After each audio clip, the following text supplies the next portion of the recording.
आज की क्लास में हम नया टॉपिक स्टार्ट करेंगे और आज का टॉपिक रहेगा वास्तविक संख्याओं के लिए घातांक के नियम। तो हम रीट लेवल 2 के मुख्य परीक्षा के हिसाब से गणित विषय पढ़ रहे हैं और इसमें घातांक के जो नियम है वो वास्तविक संख्याओं के लिए पढ़ने हैं। तो अब तक हमने जितनी भी संख्याएं पढ़ी है वो सारी वास्तविक संख्याएं ही पढ़ी है। तो घातांक के क्या क्या नियम होते हैं वन बाय वन देख लेते हैं। तो सबसे पहले तो इसका मीनिंग समझते हैं कि घातांक का अर्थ क्या होता है। तो देखो, इसका संधि विच्छेद करें तो यह है घात प्लस अंक। घात प्लस अंक का मतलब होता है वह अंक जो किसी संख्या की घात के रूप में हो। जैसे उदाहरण लेवें, आपके पास में है 5 और यहाँ पे लिखा हुआ है 3। तो यहाँ पे ये जो 3 अंक है वो क्या है, वो इस 5 की घात है, क्योंकि ये इस 5 की घात की जगह लिखा हुआ है। इसका मतलब ये जो 3 अंक है यही कहलाएगा घातांक, क्योंकि ये 5 की घात के रूप में लिखा हुआ है। तो आप कह पाएंगे कि घातांक वह अंक होता है जो किसी संख्या की घात के रूप में लिखा रहता है। तो ये तो इसका मीनिंग हो गया। अब घातें कैसे बनती है, सबसे पहले ये देखेंगे कि इनका निर्माण कैसे होता है। तो जब भी आप किसी संख्या को 2 या 2 से अधिक बार आपस में गुणा करते हैं, तो जितनी बार आपस में गुणा करते हैं उतनी ही घात हम लिख देते हैं। जैसे 5 को आप 2 बार आपस में गुणा करेंगे तो आप इसको ऐसे लिखेंगे कि 5 की घात 2 है। तो 5 की घात 2 का मतलब हुआ कि 5 को आपस में 2 बार गुणा करना है। ऐसे ही जब आप 5 को आपस में 3 बार गुणा करके लिखेंगे तो इसकी जगह 5 की घात 3 लिखेंगे, और जब इस 5 को आपस में 4 बार गुणा करके लिखेंगे तो आप 5 की घात 4 लिखेंगे। इसका मतलब ये हुआ कि किसी भी संख्या की घात यह बताती है कि वह संख्या आपस में कितनी बार गुणा हो रखी है। तो आप लिखेंगे एक नोट, किसी भी संख्या की घात यह दर्शाती है कि वह संख्या स्वयं से कितनी बार गुणा हो रही है। जैसे 10 की घात 25 का अर्थ है 10 25 बार गुणा हो रखा है, अर्थात 10 की घात 25 बराबर 10 गुणा 10 गुणा 10 कितनी बार, 25 बार। तो कोई भी संख्या जितनी बार आपस में गुणा होती है उस संख्या को फिर घात के रूप में हम लिख देते हैं। अब घात का मतलब तो आपके समझ में आ गया है। अब कई बार ऐसे लिखा रहता है कि 10 की घात 5, इसका क्या मतलब होता है। 10 की घात 5 का मतलब होता है 10 आपस में 5 बार गुणा हो रखा है, और दशमलव वाले टॉपिक में मैंने आपको पढ़ा भी दिया है। अब देखते हैं घातांक के कौन कौन से नियम होते हैं। तो हम पहले उदाहरण देखेंगे, उसके बाद में नियम बनाएंगे ताकि हमारे ज्यादा अच्छे से समझ में आ जाए। तो मैं एक संख्या लेता हूं 7 और इसकी घात करता हूं 3, और एक संख्या और लेता हूं 7 और इसकी घात करता हूं 2, और देखता हूं कि क्या होता है। तो सबसे पहले 7 की घात 3 का मतलब क्या हुआ, इसका मतलब हुआ कि 7 आपस में कितनी बार गुणा हो रखा है, 3 बार गुणा हो रखा है। और 7 की घात 2 का मतलब क्या हुआ कि 7 आपस में 2 बार गुणा हो रखा है। बीच में गुणा का चिन्ह है तो आपने गुणा का चिन्ह लगा दिया। अब ऊपर वाले को भूल जाओ, नीचे वाले को देखो, 7 आपस में 1 2 3 4 5 बार गुणा हो रखा है। तो जो संख्या जितनी बार गुणा होती है उसकी उतनी ही घातें हो जाती है। तो इसका मतलब ये 7 5 बार गुणा है, तो आप इसको ऐसे लिखेंगे कि 7 की घात 5 है। तो यहाँ पे पहला नियम बन गया। देखो कैसे, कि यहाँ पे 7 की घात 3 है और 7 की घात 2 है, इसको आप 7 की घात 5 लिख सकते हैं। अब यहाँ पे 3 घातें तो ये और 2 घातें ये जुड़ गई। देखो गुणा नहीं हुई, ध्यान रखना 3 2 से गुणा नहीं होता है, 3 और 2 टोटल मिला के 5 हो गया। इसका मतलब पहला नियम यहीं से निकलता है कि जब आधार समान हो और दो संख्याओं के बीच में गुणा का चिन्ह हो तो उनकी घातें आपस में जुड़ जाती है। ये जो 5 आया है वो कैसे आया है, वो 7 की घात 3 में 2 जोड़ने पर आया है। इसका मतलब पहला नियम आप लिखेंगे, पहले ये उदाहरण लिखेंगे और उसके बाद में नियम लिखेंगे। नियम आप लिखेंगे नोट, जब दो संख्याओं का आधार समान हो। आपको मैं घातांक का मास्टर बना दूंगा, इतना बढ़िया तरीके से घातांक पढ़ाऊंगा कि कोई भी सवाल पूछ ले आप 100% उसको सरल कर पाएंगे। तो लिखेंगे जब दो संख्याओं या जब संख्याओं का आधार समान हो तथा संख्याएं आपस में गुणा हो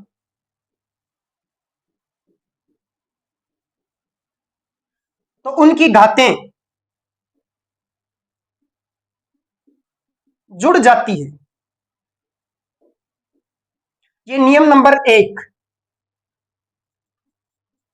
नियम नंबर 1 हो गया कि जब दो संख्याओं का आधार समान है और दोनों संख्याएं आपस में गुणा के रूप में है, तो ऐसी स्थिति में उन दोनों संख्याओं की घातें आपस में जुड़ जाती है।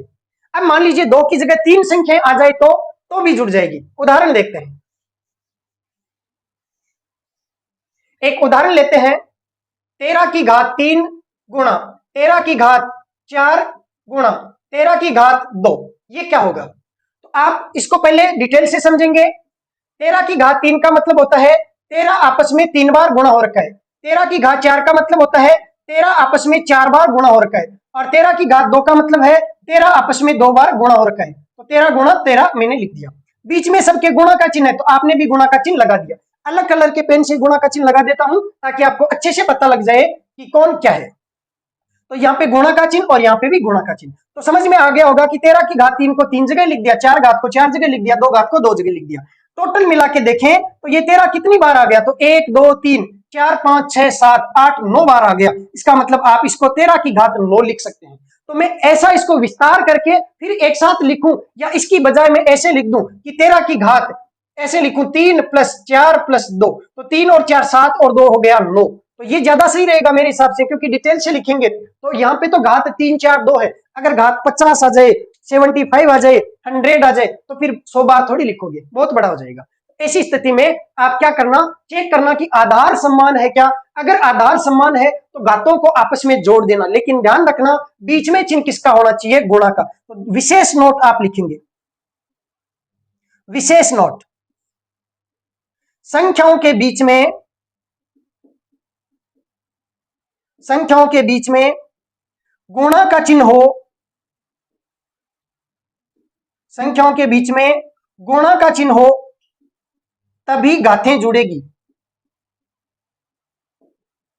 अन्यथा नहीं। संख्याओं के बीच में गुणा का चिन्ह हो तभी घातें जुड़ेगी, अन्यथा नहीं जुड़ेगी। अब लिखवाता हूं, देखो अपवाद, क्योंकि जो भी पढ़ो इतना ठोस तरीके से पढ़ो कि सारे कंसेप्ट क्लियर हो जाने चाहिए। तो लिखते हैं, देखो उदाहरण, मैं अगर ऐसा लिख दूं 13 की घात 4 और प्लस 13 की घात 3, तो क्या ये हो जाएगा? 13 की घात 7 हो जाएगा अथवा नहीं होगा? बताओ देखे। तो नहीं होगा, तो नॉट इक्वल टू 13 की घात 7 लिखेंगे आप। 13 की घात 4 प्लस 13 की घात 3 नॉट इक्वल टू 13 की घात 7। क्यों? क्योंकि आप 13 की घात 4 करेंगे, इसका मतलब 13 गुणा 13 गुणा 13 गुणा 13। और 13 की घात 3 का मतलब आप इसको 3 बार आपस में गुणा करेंगे। बीच में चिन्ह किसका है? प्लस का है, तो बीच में चिन्ह प्लस का आप ऐसे लगाएंगे। तो अब मुझे बताओ, ये 13 की घात 7 हो सकता है क्या? नहीं हो सकता, क्योंकि 13 3 बार यहाँ पे गुणा हो रखा है और 4 बार यहाँ पे गुणा हो रखा है, बीच में चिन्ह प्लस का रह गया। तो प्लस का रहने के कारण से आप इसको 13 की घात 7 नहीं लिख सकते। तो क्या लिख सकते हैं? तो आप ज्यादा से ज्यादा देखो इसमें 13 की घात 3 को कॉमन ले सकते हैं। तो 13 की घात 3 को कॉमन ले लिया तो यहाँ पे तो बच गया 13, और यहाँ पे पूरे में से पूरा कॉमन लेते हैं तो 1 बचता है, क्योंकि कॉमन लेने का मतलब होता है भाग देना। आप 13 गुणा 13 गुणा 13 में 13 की घात 3 का भाग दे रहे हैं, या ऐसे समझ में नहीं आया तो आप 13 गुणा 13 गुणा 13 3 बार को कॉमन ऐसे ले लो, तो 3 बार तो यहां लिख दिया तो बच गया कौन? 13। 3 बार यहां लिख दिया तो बच गया कौन? तो बचने का मतलब होता है कि आप 13 की घात 3 का इसमें भाग दे रहे हैं, मतलब 13 गुणा 13 गुणा 13 का भाग दे रहे हैं ऐसे। एक से एक कट गया एक बार, इससे ये कट गया एक बार, इससे ये कट गया एक बार, और यहाँ पे जब 13 गुणा 13 गुणा 13 का भाग दिया तो 13 से 13 कट गया एक बार, 13 से 13 एक बार, 13 से 13 कट गया एक बार, फिर 1 गुणा 1 गुणा 1 गुणा 13 होता है 13, और यहाँ पे 1 गुणा 1 गुणा 1 गुणा होता है 1। तो ये इस प्रकार से आ जाएगा 13 गुणा 13 गुणा 13, और कोष्टक में 13 + 1 कितना? 14। तो ये हो गया ऐसे। तो बताओ ये कितना है? 13 की घात 3 और गुणा 14 इतना है, जबकि ये कितना है? ये 13 की घात 7 है। तो ध्यान रखना है, बीच में अगर प्लस का चिन्ह हो अथवा माइनस का चिन्ह हो तो फिर घातें नहीं जुड़ेगी। तो एक नोट और लिखेंगे, नोट, यदि संख्याओं का आधार समान हो, यदि संख्याओं का आधार समान हो परंतु उनके बीच में प्लस अथवा माइनस का चिन्ह हो,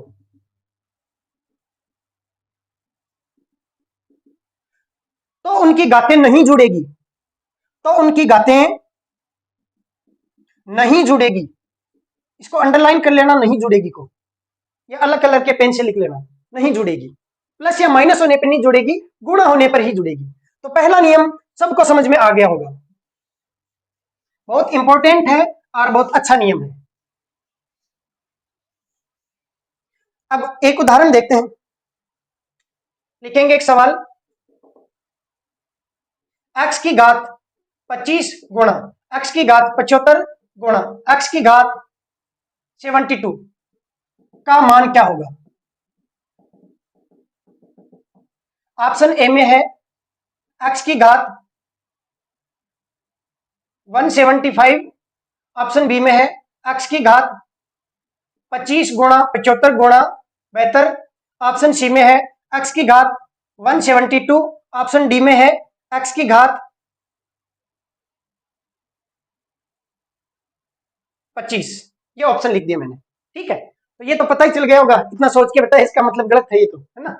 तो बाकी इनमें से उत्तर आपको देना है, तो कौन सा उत्तर आएगा। तो आप समझ पाए होंगे कि x की घात 25, x की घात 75, x की घात 72, सबके बीच में गुणा का चिन्ह है, तो गुणा का चिन्ह इसका मतलब आधार समान होने की स्थिति में घातें जुड़ जाएगी। पहला नियम अप्लाई कर दो, तो घातें जुड़ेगी तो आप इसको लिख पाएंगे x की घात 25 प्लस 75 प्लस 72, कितना हो जाएगा, x की घात 25 और 75 हो गए 100 और 72 हो गए 172। कौन सा ऑप्शन आएगा, ऑप्शन सी आएगा, ऑप्शन बी मत कर देना, घातें गुणा नहीं होगी, ध्यान रखना। तो ये तो हो गया पहला नियम। अब देखते हैं हम दूसरा नियम। पहले नियम में बस इसी प्रकार के सवाल बन सकते हैं, तो नियम नंबर 2 देखते हैं, लेकिन पहले उसका उदाहरण देखेंगे और उसके बाद में नियम नंबर 2 लिख लेंगे। तो एक उदाहरण लेते हैं, जैसे लिखा गया हो, मान लीजिए 17 की घात 5 और बट्टे में लिखा हो 17 की घात 3, तो इसको कैसे सरल करते हैं। तो देखो इसको ऐसे सरल करेंगे, 17 की घात 5 का मतलब हुआ 17 आपस में 5 बार गुणा हो रखा है, और बट्टे में 17 की घात 3 का मतलब होता है 17 आपस में 3 बार गुणा हो रखा है।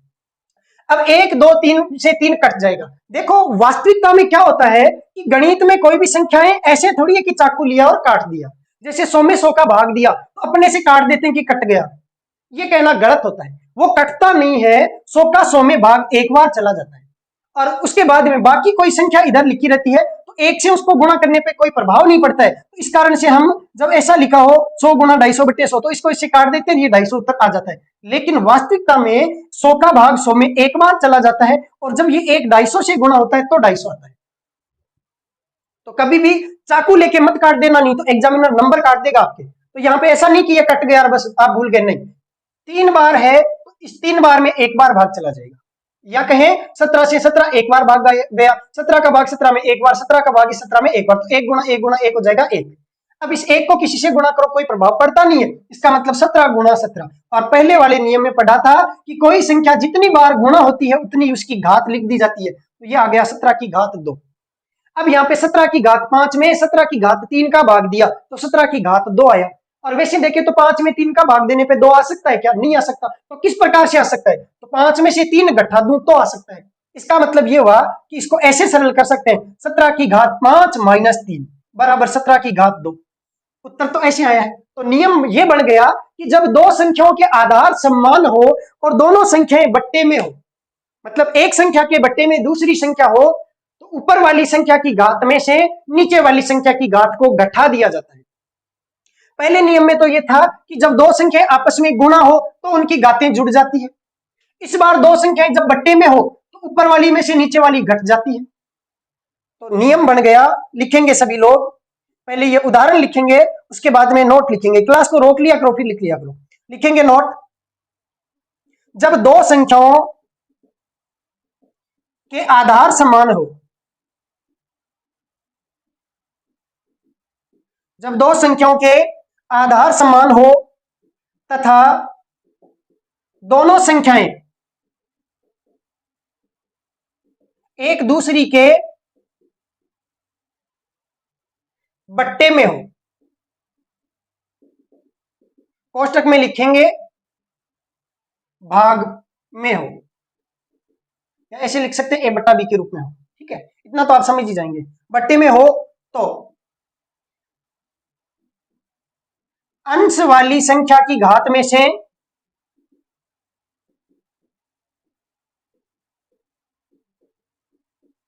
हर वाली संख्या की घात को घटा देते हैं, तो अंश वाली संख्या की घात में से हर वाली संख्या की घात को घटा देते हैं। ये दूसरा नियम आपके पास में बन गया है।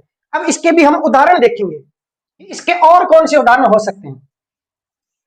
तो लिखेंगे एक सवाल,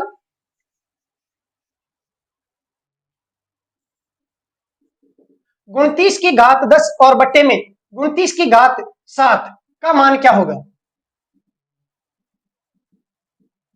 ऑप्शन दिया है 29 की घात 10/7, ऑप्शन बी में दिया है 29 की घात 3, ऑप्शन सी में दिया है 29 की घात 17, ऑप्शन डी में दिया है 29 की घात 170। जोड़ बाकी गुणा भाग सारा कर दिया मैंने। तो यहां ध्यान रखना, जब आधार समान हो और एक संख्या के बट्टे में दूसरी संख्या हो तो अंश वाली संख्या की घात में से हर वाली संख्या की घात को घटा देते हैं, या सीधा कहें ऊपर वाली घात में से नीचे वाली घात को घटा देते हैं। हमेशा ऊपर वाली में से ही नीचे वाली घटेगी, चाहे ऊपर वाली छोटी ही क्यों नहीं हो। एक उदाहरण उसका भी ले लेंगे। आप इसको लिख पाएंगे 29 की घात 10 - 7, तो ये हो जाएगा 29 की घात 3। कौन से ऑप्शन में है, बी ऑप्शन में है। ऐसा क्यों हुआ, थोड़ा डिटेल से भी समझ लेते हैं। 29 की घात 10 का मतलब है ये 29 कितनी बार है, 10 बार है। और बट्टे में 29 की घात 7 का मतलब कितना है, ये कितनी बार है, 7 बार है। अब 10 बार है, उसमें से 7 बार से 7 बार तो कट जाएगा और कितनी बार बचेगा, 3 बार बच जाएगा। इसका मतलब 29 गुणा 29 गुणा 29 3 बार बच जाएगा। बाकी 7 बार वाला 7 बार से कट जाएगा, मतलब उसका भाग एक बार चला जाएगा। तो ये 29 गुणा 29 गुणा 29 3 बार बचा, इस कारण से आप लिख सकते हैं 29 की घात 3। अगला सवाल देखते हैं, लिखेंगे x की घात 100 बट्टे x की घात 75 का मान क्या होगा।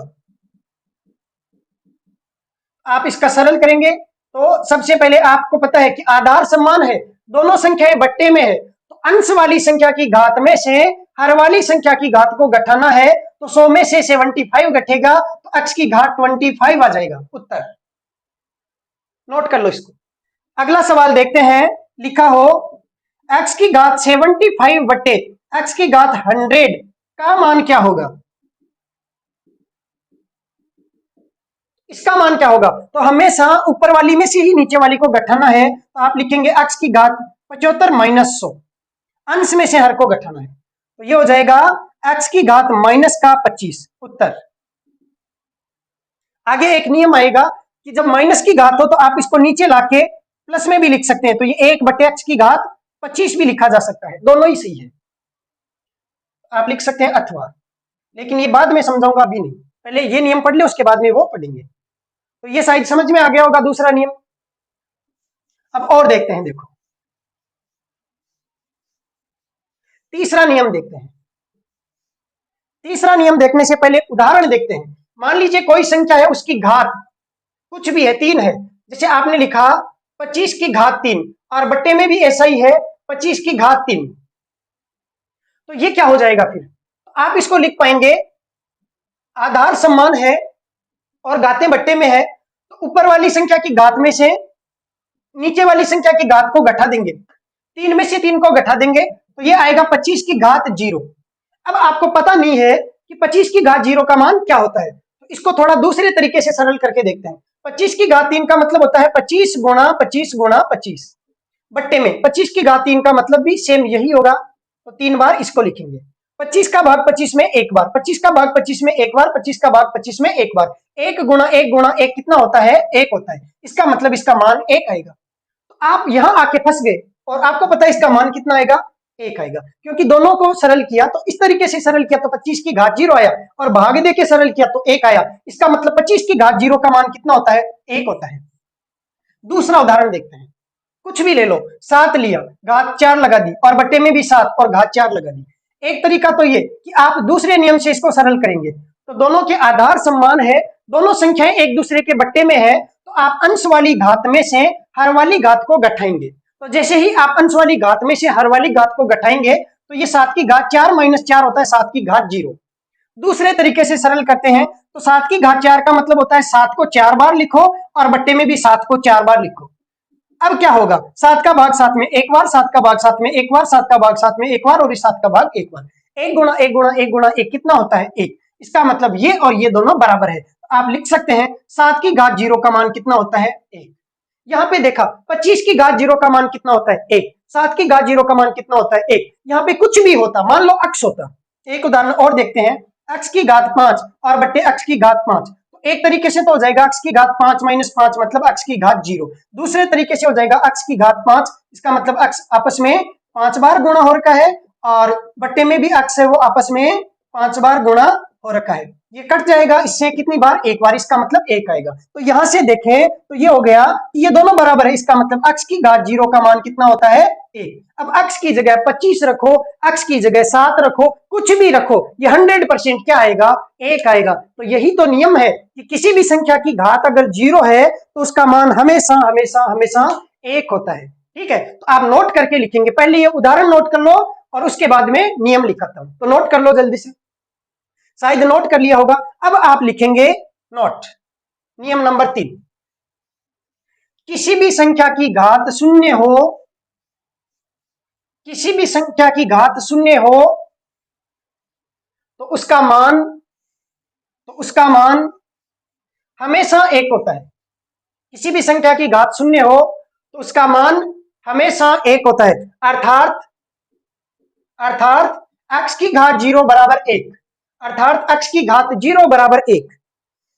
अब मुझे आप एक बात बताइए, आपने इतना बढ़िया तरीके से आज तक कभी पढ़ा है क्या? किसी टीचर ने आपको इतना डिटेल से पढ़ाया है क्या? शायद नहीं। अगर पढ़ाया होता तो आप मेरी क्लास नहीं ले रहे होते, आपको ये सारी चीजें पहले से आ रही होती। इसलिए मैं कह पा रहा हूं कि आप पहली बार इतना शानदार तरीके से पढ़ पा रहे हैं। तो आप मेरी मेहनत देखो, आपको लगना चाहिए कि ये बंदा मेहनत कर रहा है, तो आप भी मेरे लिए थोड़ा सा कुछ तो करो। तो इसके लिए आपको क्या करना है, उन विद्यार्थियों तक इस क्लास को पहुंचाओ जिनको इनकी जरूरत है। तो आप सभी आज व्हाट्सएप स्टेटस के माध्यम से इस क्लास को अपने मित्रों तक पहुंचाएंगे और साथ में आपके जो लंगोटिया यार है, जो खास मित्र है, उनको पर्सनली आप व्हाट्सएप से ये क्लास भेजेंगे और उनको बोलेंगे कि भाई एक बार क्लास लेके देखो, बाद में देखना मजा आ जाएगा। जितने ज्यादा विद्यार्थी इस मिशन से जुड़ेंगे मैं उतने ही बढ़िया तरीके से और उतनी ही ज्यादा क्लासें आपके लिए लेकर आऊंगा। तो फिर क्लास को कंटिन्यू करते हैं। देखो अब मान लीजिए लिखा हुआ है, एक सवाल लिखा हुआ है कि 25 की घात 0 का मान क्या होता है। ऑप्शन ए में लिखा है 0, ऑप्शन बी में लिखा है 1, ऑप्शन सी में लिखा है 3, ऑप्शन डी में लिखा है ज्ञात नहीं कर सकते। तो ध्यान रखना, किसी भी संख्या की घात 0 का मान कितना होता है 1 होता है। सवाल पूछा हुआ है एग्जाम में, एसएससी में पूछा हुआ है। अगला सवाल देखते हैं, लिखेंगे किसी संख्या की घात 0 है तो उसका मान क्या होता है। अब संख्या नहीं दी आपको, ऐसे ही लिख दिया कि किसी संख्या की घात 0 है तो उसका मान क्या होता है। अब बताओ ऑप्शन देने की जरूरत है क्या? नहीं है। तो ये कितना हो जाएगा 1 हो जाएगा उत्तर। रट गए होंगे तीनों नियम।